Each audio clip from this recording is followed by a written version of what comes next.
اعوذ باللہ من الشیطان الرجیم، بسم اللہ الرحمن الرحیم۔ چین سے خبر شامل کرتے ہیں۔ چین کے ہسپتالوں اور شمشان گھاٹوں میں قطاریں لگ چکی ہیں۔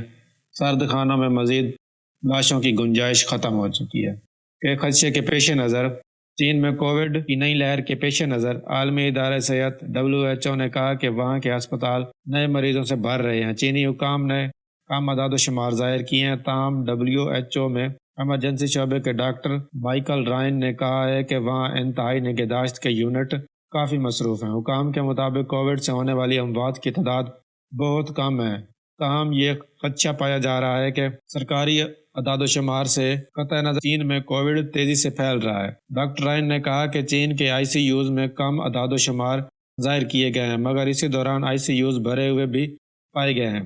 ہم کئی ہفتوں سے کہہ رہے ہیں کہ یہ تیزی سے پھیلنے والا وائرس ہے، جسے صرف صحت کے سرکاری نظام اور سماجی فاصلے کے اصولوں کے ذریعے ہمیشہ کے لیے ختم کرنا مشکل ہوگا۔ ملک میں حکومت کی طرف سے زیرو کووڈ کی حکمت عملی میں نرمی کے بعد اموات میں اضافہ ہو گیا ہے اور ملک بھر میں شمشان گھاٹ مشکل کا شکار ہیں۔ بیجنگ میں مقیم ایک نمائندے نے بتایا کہ ڈیک کانگ نے دارالحکومت میں کووڈ سے مرنے والوں کے بنائے جانے والے ڈونگیا نامی قبرستان اور شمشان گھاٹ کے دورے کے بعد بتایا کہ وہاں باہر 1 سے 2 درجن لوگ کھڑے تھے اور کچھ لوگ گاڑیوں سے دھڑا دھڑ تابوت اتار رہے تھے۔ انہوں نے قبرستان کے ارد گرد دکانداروں سے بھی بات کی، جن کا کہنا ہے کہ انہوں نے بھی گزشتہ دنوں میں شمشان گھاٹ آنے والی گاڑیوں میں اضافہ دیکھا ہے۔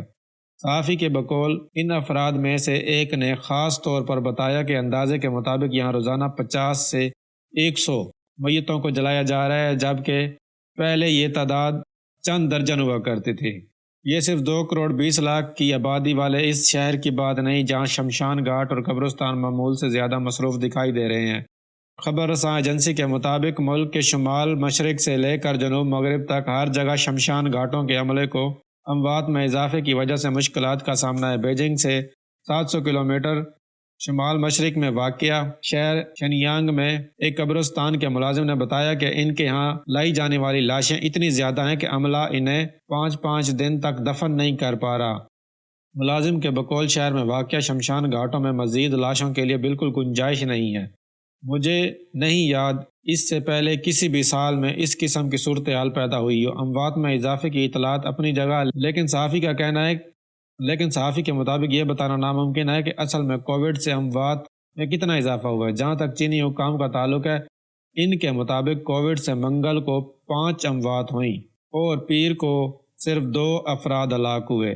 حکام کا کہنا ہے کہ یہ گزشتہ کئی ہفتوں میں کووڈ سے ہونے والی پہلی ہلاکت تھی۔ یاد رہے کہ شدید عوامی احتجاج اور مظاہروں کے بعد چینی حکومت نے دسمبر میں دنیا کی سخت ترین پابندیوں میں سے کچھ ختم کر دی تھی۔ اس کے بعد ان خدشات میں اضافہ ہو گیا ہے کہ آنے والے دنوں میں چین میں کووڈ تباہ کن ثابت ہوگا، کیونکہ جب سے کورونا کی وبا آئی ہے چین نے اپنے لوگوں کو اس کے اثرات سے دور رکھا ہے، جس کی وجہ سے یہاں لوگوں میں وہ مدافعت پیدا نہیں ہو سکی جو دیگر ممالک میں دیکھی گئی ہے۔ تو یہ خبر چین سے تھی، جہاں پر دوبارہ سے کووڈ نے تباہی مچانا شروع کر دی ہے۔ اللہ ہمارے ملک کو اور پوری دنیا کو اس بیماری سے محفوظ رکھے۔ پہلے بھی جب کووڈ آئی تھی تو بہت سے غریب لوگوں نے بہت مشکلات کا سامنا کیا تھا۔ جو کہ ایلیٹ کلاس ہے، امیر لوگ ہیں، ان کو تو کوئی ٹینشن نہیں ہوئی، لیکن جو دیہڑی دار طبقہ ہے ان کے لیے کافی مشکلات ہوئی تھی۔ لیکن اس وقت کیونکہ ہمارے حکمران عمران خان صاحب تھے جنہوں نے بہت ہی اچھی پالیسیاں بنائی تھی اور کافی حد تک غریب طبقے کو افیکٹ ہونے سے بچایا تھا۔ لیکن اس وقت جو موجودہ امپورٹڈ حکومت ہے، ان کے پاس ایسے کوئی نظریات ہی نہیں ہیں، نہ ان کے پاس ایسی کوئی سوچ موجود ہے۔ اس لیے دعا کریں کہ کووڈ سے جو صورتحال پہلے ہمارے ملک میں پیدا ہوئی تھی اب نہ ہو، اور انشاءاللہ نہیں ہوگی۔ امید ہے آپ کو ویڈیو پسند آئی ہوگی۔ والسلام، ملتے ہیں اگلی ویڈیو۔